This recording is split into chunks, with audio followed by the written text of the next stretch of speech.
Halo, ketemu lagi kita di Renungan Hati Sehat. Kita berjumpa pada kesempatan saat ini, kita akan belajar bersama-sama kebenaran firman Tuhan, tapi sebelumnya mari kita berdoa. Terima kasih Tuhan untuk waktu yang terbaik yang Kau berikan dalam kehidupan kami, sehingga pada jam saat ini kami boleh kembali hadir Tuhan untuk belajar bersama kebenaran firman-Mu. Urapi kami Tuhan, urapi setiap pendengar yang mendengarkan renungan hati sehat ini, sehingga kami boleh menikmati berkat sukacita Tuhan dan penyertaan Tuhan nyata atas hidup kami. Terima kasih Tuhan, kami siap sambut firman-Mu. Amin. Saudaraku yang kekasih di dalam Tuhan kita Yesus Kristus, saat ini kita akan belajar kebenaran firman Tuhan yang terdapat di dalam kitab Mazmur pasal yang ke-127 ayat 1 dan 2. Lembaga Alkitab memberi judul Berkat Tuhan Pangkal Selamat.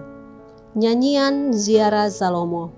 Jikalau bukan Tuhan yang membangun rumah, sia-sialah usaha orang yang membangunnya. Jikalau bukan Tuhan yang mengawal kota, sia-sialah pengawal berjaga-jaga. Sia-sialah kamu bangun pagi-pagi dan duduk-duduk sampai jauh malam dan makan roti yang diperoleh dengan susah payah. Sebab ia memberkatinya kepada yang dicintainya pada waktu tidur. Saudaraku yang kekasih di dalam Tuhan kita Yesus Kristus, di dalam kitab Mazmur ini, pasal yang ke-127 adalah nyanyian ziarah dari Raja Salomo. Kita tahu sendiri Raja Salomo adalah raja yang kemasyurannya sungguh tersebar di seluruh dunia. Bahkan sampai saat ini pun kita mengenang dan kita boleh membaca tulisan-tulisan yang ditulis oleh Raja Salomo. Bagaimana Tuhan memberkati dia, bagaimana Tuhan menaruh hikmat kuasa pengurapannya atas dia sebagai raja ketiga orang Israel. Pada kesempatan saat ini, saya memberi judul buat renungan kita pada saat ini, yaitu Tuhan Pusat Hidupku. Raja Salomo menjadikan Tuhan, Allah Elohim Yahweh, sebagai pusat kehidupannya dia. Walaupun memang perjalanannya dia sempat meninggalkan Tuhan, tetapi pada awal kehidupan dia menjadi seorang raja, dia menjadikan Tuhan sebagai satu-satunya pusat kehidupannya. Sehingga dia menulis Mazmur ini, Mazmur dalam 127 ini, dia menulis, jikalau bukan Tuhan yang membangun rumah, sia-sialah usaha orang yang membangunnya. Di ayat yang kedua, bagian C di sini dikatakan, sebab ia memberikannya kepada yang dicintainya pada waktu tidur. Sebab ia memberikannya kepada orang yang dicintainya pada waktu tidur. Kalau kita berpikir bahwa, berkat Tuhan itu kan katanya harus kita bekerja keras, berusaha, sehingga kita menjadi orang sukses dan berhasil. Tetapi di ayat ini, dalam konteks ini dikatakan bahwa sebab ia memberikannya kepada yang dicintainya pada waktu tidur. Tuhan memberkati orang pada waktu tidur, tetapi tidak semua orang. Nah, pada kebenaran firman Tuhan saat ini kita akan belajar. Sehingga kenapa Raja Salomo di sini dikatakan berkat Tuhan pangkal selamat. Ada dua kunci yang didapatkan oleh Raja Salomo, sehingga dia diperkenankan Tuhan. Sehingga pada waktu dia tidur, dia diberkati oleh Tuhan. Saya tidak perlu menjelaskan kepada pendengar tentang perjalanan Raja Salomo dengan hikmatnya, dengan kekayaannya, kemasyurannya, kerajaan yang dia pimpin sungguh ada di dalam perlindungan Tuhan, tidak ada peperangan pada saat itu. Dan di sini dalam konteks ini saya bisa membagikan ada dua kunci bagaimana Raja Salomo mendapatkan semuanya itu. Bahkan dia berkata di sini, berkat itu dicurahkan di saat waktu tidur. Yang pertama adalah menghadirkan Tuhan dalam hidupnya. Raja Salomo menghadirkan Tuhan di dalam hidupnya. Ayat yang pertama, jikalau bukan Tuhan yang membangun rumah, sia-sialah usaha orang yang membangunnya. Di sini dikatakan jikalau bukan Tuhan. Artinya Raja Salomo selalu menghadirkan Tuhan di dalam segala hal kehidupannya. Di sini digambarkan bahwa seperti orang yang membangun rumah. Kalau bukan Tuhan, sia-sialah orang yang membangunnya. Yang pertama yaitu menghadirkan Tuhan di dalam seluruh kehidupan. Saudaraku yang kekasih di dalam Tuhan kita Yesus Kristus, di dalam kita menjalani kehidupan kekristenan kita, kita pasti mengalami pasang surut kehidupan. Kita mengalami tantangan, rintangan, bahkan kita mengalami kegagalan. Tetapi kembali kita diingatkan oleh firman Tuhan pada saat ini. Mari kita menghadirkan Tuhan dalam seluruh aspek kehidupan kita.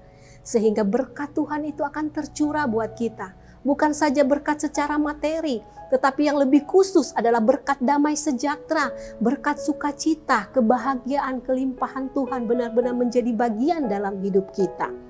Yang kedua, menjadikan Tuhan sebagai perlindungan kita. Di dalam ayat yang kedua, sia-sialah kamu yang bangun pagi-pagi dan duduk-duduk sampai jauh malam dan makan roti yang diperoleh dengan susah payah.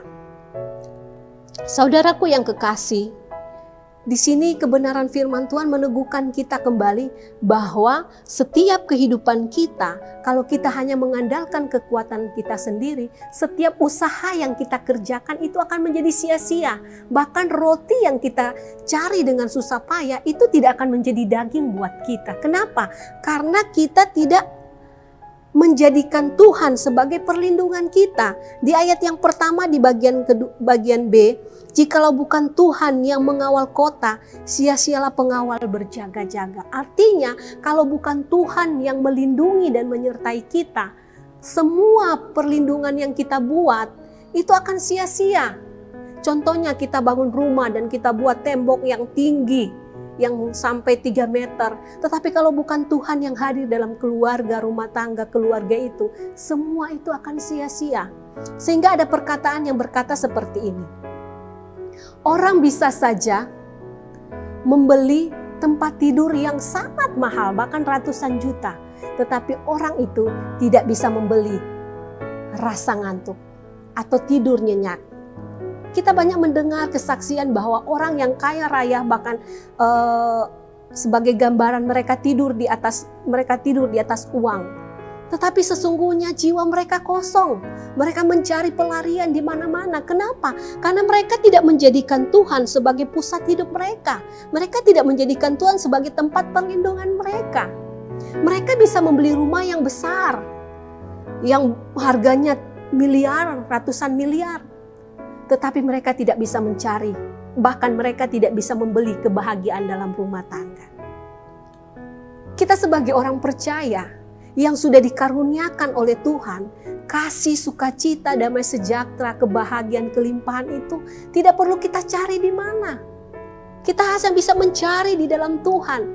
Asalkan tadi, 2 kunci itu, yaitu yang pertama kita menghadirkan Tuhan di dalam seluruh hidup kita.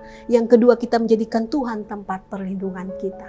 Sehingga di waktu kita tidur, kita merasakan kantuk, merasakan ketenangan, tidur nyenyak. Bahkan mungkin kita merasa kurang. 7 jam, 8 jam kita tidur di malam hari, katanya kita kurang. Karena kita menikmati berkat perlindungan Tuhan. Tiba-tiba sudah bangun, jam 4 bangun doa. Itu sangat sulit ditemukan oleh orang-orang yang memiliki kekayaan yang luar biasa. Orang-orang yang memiliki kekayaan, memiliki ketenaran, itu sulit untuk tidur. Mereka tidur 1 jam pun mereka sudah merasa itu suatu kebahagiaan buat mereka. Tetapi kata firman Tuhan pada saat ini mengingatkan kita bahwa di dalam ayat yang kedua, bagian C, sebab ia memberikannya kepada yang dicintainya pada waktu tidur. Pertanyaannya, apakah Tuhan mencintai kita? Pertanyaan itu hanya kita bisa menjawab. Iya, Tuhan mencintai saya. Indikasinya Tuhan mencintai kita apa? Yaitu karena pertama, saya menghadirkan Tuhan dalam hidup saya, dalam keluarga saya, dalam rumah tangga saya, dalam karir saya, kayak saya libatkan Tuhan. Dalam setiap planning saya ke depan, saya libatkan Tuhan. Dan saya menjadikan Tuhan tempat perlindungan saya. Sehingga apapun yang terjadi dalam perjalanan kehidupan ini, walaupun mungkin kita mengalami satu hal yang tidak mengenakan, kita mengalami kegagalan, tetapi kita kembali mengingat firman Tuhan ini, bahwa Tuhanlah tempat perlindungan kita. Inilah kebenaran firman Tuhan yang bisa saya bagikan buat kita semua.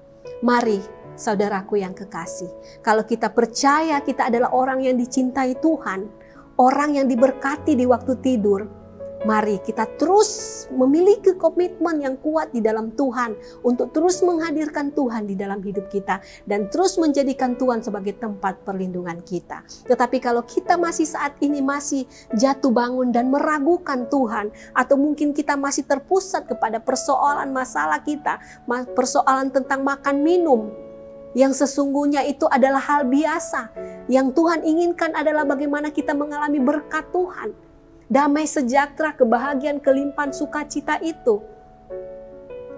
Mari kita kembali kepada Tuhan dan memegang dua kunci ini. Dan saya percaya kalau kita memegang kebenaran firman Tuhan ini dan memegang dua kunci ini, saya percaya dengan iman bahwa kita akan mengalami ketenangan, kita akan mengalami kebahagiaan, kita akan mengalami damai sejahtera yang sempurna dari Tuhan. Inilah kebenaran firman Tuhan pada saat ini. Tuhan Yesus memberkati kita semua. Amin. Mari kita berdoa. Ya Tuhan, kami belajar dari kebenaran firman Tuhan, bagaimana Raja Salomo yang memiliki segala-galanya. Dia sebagai seorang raja yang memerintah Israel dengan tidak adanya peperangan, tetapi dia memiliki harta kekayaan yang berlimpah-limpah, kemasyhuran. Kami belajar dari seorang Raja Salomo, bagaimana dia menjadikan Tuhan, dia menghadirkan Tuhan dalam hidupnya. Bahkan dia menjadikan Tuhan tempat perlindungannya, sehingga musuh-musuh di sekelilingnya tidak mengganggu dia dalam segala perjalanan pemerintahannya. Dan biarlah itu berlaku dalam hidup kami ya Tuhan, sebagai anak-anak yang telah ditebus oleh darah Kristus. Biarlah kami juga menjadi orang-orang yang dicintai Tuhan karena Engkau berkenan atas hidup kami. Pulihkan kami Tuhan, barui hati dan jiwa kami, dan arahkan hidup kami kepadamu. Sehingga hidup kami berjalan dari satu kemenangan kepada satu kemenangan yang lain, pada satu tanda heran, pada satu tanda heran yang lain. Karena Kristus Yesus Tuhan berkenan atas hidup kami. Terpujilah namamu, bahwasanya kasih setia Tuhan, kami berdoa dan mengucap syukur. Haleluya. Amin. Puji Tuhan, Tuhan memberkati kita semua.